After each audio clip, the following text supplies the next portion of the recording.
Seriqashning oilaviy nusxasining qanchaga o'xshaydigini bilamsiz? Unda olsin menga aytishib.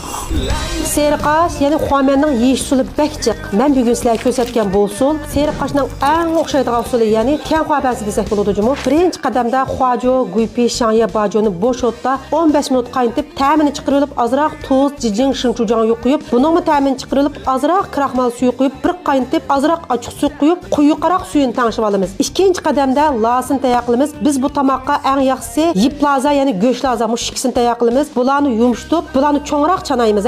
Qozonga mayni jiqaroq quyib, bu ikkisini qo'rib, qizil meyin chiqarib olamiz. Ondan so'ng piyoz, samsaq, sinjangdan, odatda biz ishlatadigandan sal jiqaroq sevitamiz.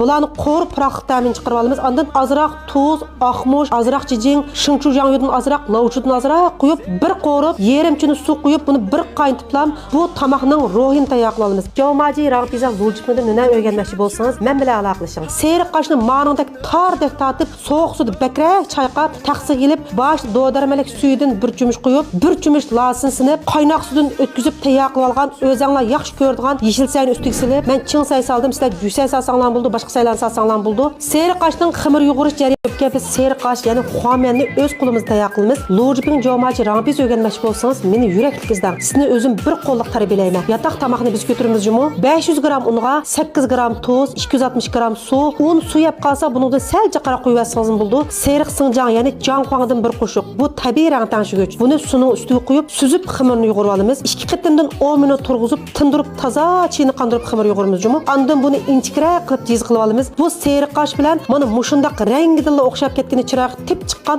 loziq chiniq cho'patdim. Dori darmakning xush purqi bilan lozning mezlik ta'mi qo'shilib, shunchalik yeyishlik mezlik cho'p sizning shu ishchan qo'lingizda tayyor bo'ldi.